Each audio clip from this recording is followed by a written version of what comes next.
यहाँ पर चीतों को एक वीआईपी विमान से लेके आया जाता है जिसमें करोड़ों रुपए का खर्चा आता है और उसके बाद हमारे देश के मासूम जानवर जिसको मारने पर ही ताउम्र जेल है। मतलब आप आज की डेट में किसी एक हिरण को मार देते हैं तो आपको जेल हो जाती है। उन हिरण को उन चीतों के लिए छोड़ दिया गया है। क्यों? वो किसी बेघर को घर तो कब देंगे? जिनके पास घर हैं उनको भी घरों से उजाड़ रहे हैं, उनको खदेड़ रहे हैं। कि मोदी जिनको बोलता था कि मेरे देश का वो हर गरीब व्यक्ति जो हवाई चप्पल पहनता है मैं उसको एरोप्लेन में सफर करता हुआ देखना चाहता हूँ। सिर्फ अडानी का विकास करें। आप देखिए हफ्ते की हफ्ते वो छलांग लगाते जा रहे हैं। सनसेक्स में हो गया या वर्ल्ड के टॉप रिच पीपल्स के अंदर वो नंबर 2 पे। कैसे? हमारा देश हंगर इंडेक्स में 117 लोगों की लिस्ट में, देशों की लिस्ट में हम 101 नंबर पे हैं। सर मेरे देश के लोग कहते हैं, मेरे भाई बहन, मेरे देश के तमाम लोग कहते हैं गौ हमारी माता, गौ हमारी माता। गौ आज पंपी वायरस से मर रही है। हमारी जो सबसे बड़ी समस्या है वो डिमोलिशन की है, जो हमारे भारत में अभी सभी लोग देख भी रहे हैं चल रहा है, बुलडोज़र राज। मैं डिमोलिशन नहीं कहूँगा इसको, बुलडोज़र या राज या मोदी सरकार राज, कि उनका जहाँ मन कर रहा है वो तोड़ रहे हैं, जहाँ मन कर रहा है उनको इलीगल बता रहे हैं। लीगल हमारे जो डॉक्यूमेंट्स हैं उनको इलीगल बता दिया, हमको नोट आइडेंटिफाइड बता दिया गया है। हम पिछले 15 सालों से इलेक्शंस में वोट डाल रहे हैं, उनको इलीगल बता दिया। और सरकारें आज इतनी गिर गई हैं कि हमारे घरों को भी इलीगल बताकर और उन्हें तोड़ना चाह रही हैं। तो सबसे बड़ा जो मुद्दा है ना कि ऐसा क्यों? जब वोट लेने का टाइम आता है तब सरकारें हाथ जोड़ती हैं, तब हम हर तरीके से लीगल हो जाते हैं, ऑथराइज हो जाते हैं, हम उनके लिए सर्वोपरि हो जाते हैं, हर तरीके से हम उनके लिए महान हैं। और जब इलेक्शन खत्म हो जाते हैं, वो गद्दी पे बैठ जाते हैं, कुर्सी की बात हो जाती है जब, तो वो क्या करते हैं कि कुछ पूंजीपतियों के साथ मिलकर के हम जैसी गरीब बस्तियों को तोड़ते हैं, हम लोगों को उजाड़ते हैं सिर्फ एक डेवलपमेंट के नाम पर। वो डेवलपमेंट जो सिर्फ अभी कागजों के अंदर है और पूरे इंडिया में कहीं दिखता भी नहीं है।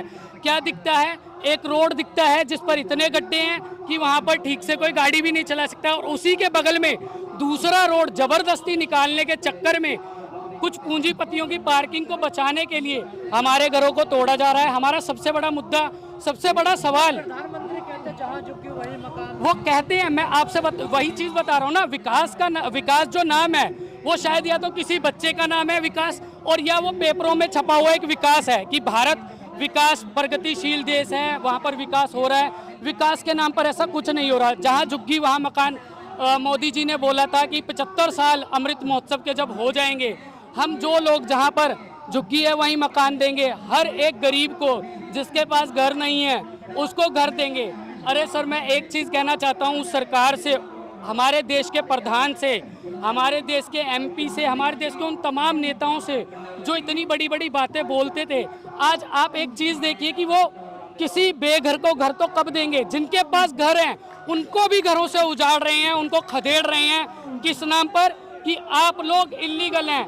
80% दिल्ली इलीगल है, सब जानते हैं। तो क्या 80% दिल्ली को खदेड़ कर यहाँ से भगाया जा सकता है? और मैं जानना चाहता हूँ कि जो पिछले ये तो बहुत ही मैं कहूँगा अच्छे दिन तो नहीं, लेकिन ये जो पहले बेकार दिन थे ना, शायद मोदी जिनको बोलता था कि मेरे देश का वो हर गरीब व्यक्ति जो हवाई चप्पल पहनता है मैं उसको एरोप्लेन में सफ़र करता हुआ देखना चाहता हूँ, वो दिन अच्छे होते हैं। लेकिन आज जो इंसान बस से भी जाना चाहता है उससे भी नहीं जा सकता। क्यों? क्योंकि किराया बढ़ा दिया गया है। क्यों? क्योंकि पेट्रोल के रेट बढ़ गए, डीजल के रेट। अरे सरकारें क्या अच्छे दिन लेके आएंगी? जो हमारे दिन थे वो भी खराब हो गए, वो तख्ता ही पलट हो गया।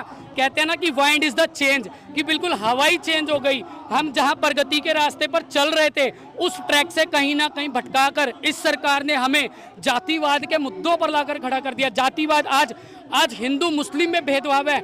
आप इस चीज़ को समझिए कि कल मुस्लिम हमारे देश से खत्म हो जाएगा, लेकिन आपको क्या लगता है कि ये जातिवाद का मसला यहीं रुकेगा? ये सरकारें जातिवाद के मसलों पर ही अपनी कुर्सी को बचाएंगी। आज मुस्लिम और हिंदू का मुद्दा है, कल मुस्लिम चले जाएंगे, कल दलित का मुद्दा आएगा, यादव का मुद्दा आएगा, बहुत सारी जो कल राजपूतों को लेकर एक जंग छिड़ेगी कि आप राजपूत हो, आप दलित हो, आप इनसे लड़ो। वो वहाँ पर फिर जातिवाद के मुद्दे पर लड़ाइयाँ होंगी और होना कुछ नहीं है। सबका साथ सबका विकास कर रहे हैं। मोदी जी सिर्फ अडानी का विकास कर रहे हैं। आप देखिए हफ्ते की हफ्ते वो छलांग लगाते जा रहे हैं, सनसेक्स में हो गया या वर्ल्ड के टॉप रिच पीपल्स के अंदर वो नंबर 2 पे। कैसे? हमारा देश हंगर इंडेक्स में 117 लोगों की लिस्ट में, देशों की लिस्ट में हम 101 नंबर पे हैं। 101 शगुन का 101 जो कि मोदी ने उपहार में दिया है इंडिया को। बिल्कुल बिल्कुल। और ऐसे देश में जहां पर वहां का एक उद्योगपति दूसरे क्या बोलते हैं दुनिया का दूसरे नंबर का रिचेस्ट पर्सन है, वही देश आज हंगर इंडेक्स में 101 नंबर पे कैसे है और क्यों है?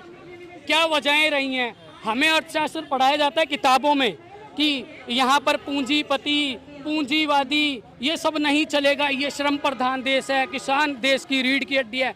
मेरी उम्र आज मीडिया तो कह रही है मजबूत हो रहा देश। मीडिया आपको आप किस चैनल से हो सर? आप नेशनल मीडिया से नहीं हो। नेशनल मीडिया का कोई चैनल आज आप देखेंगे, नेशनल मीडिया की कोई गाड़ी जाती हुई नहीं दिखती। पता क्यों? आज गवर्नमेंट उनको घर में बैठने का पैसा दे रही है, एसी की हवा खाने का पैसा दे रही है। कितने भी नेशनल मीडिया चैनल हो, चाहे वो 10 हो चाहे 15 हो, कोई तो चिल्लाते हैं। वो चिल्लाते किस पे है पता है आपको? वो चिल्लाते हैं उन मुद्दों पे जो बीजेपी के फेवर में होता है, जो आज की सरकारों के फेवर में है, जो उनकी कुर्सियां गर्म कर रहा है। सर मेरे देश के लोग कहते हैं, मेरे भाई बहन, मेरे देश के तमाम लोग कहते हैं गौ हमारी माता, गौ हमारी माता। गौ आज पंपी वायरस से मर रही है, लाखों की तादाद में मर रही है, और मोदी जी और योगी जी और आज वही गौ माता पंपी वायरस से मर रही है, और योगी और मोदी और इनका पूरा जो गठबंधन है। हाँ तो चीते आ गए ना। अभी आपने जैसा मेरे एक साथी का भाषण आपने सुना कि चीते आए हैं किसके लिए? हम लोगों के लिए, जो घास खाने वाले जानवर है ना उनको खाने के लिए। जैसे यहाँ की सरकारें हमारे विकासशील देश की प्रगति को एक अलग ही ट्रैक पे ले गई ना, वैसे ही वो चीते जो है ना वो घास खाने वाले जो जानवर है जिनका कोई दोष नहीं है। एक तो पहले से यहाँ पर उनकी कमी थी, और उसके बाद बावजूद यहाँ पर चीतों को एक वीआईपी विमान से लेके आया जाता है जिसमें करोड़ों रुपए का खर्चा आता है, और उसके बाद हमारे देश के मासूम जानवर जिसको मारने पर ही ताउम्र जेल है। मतलब आप आज की डेट में किसी एक हिरण को मार देते हैं तो आपको जेल हो जाती है। उन हिरण को उन चीतों के लिए छोड़ दिया गया है। क्यों? क्योंकि ताकि वो उनका पेट भर सके। और आज हमारे देश में यही चल रहा है।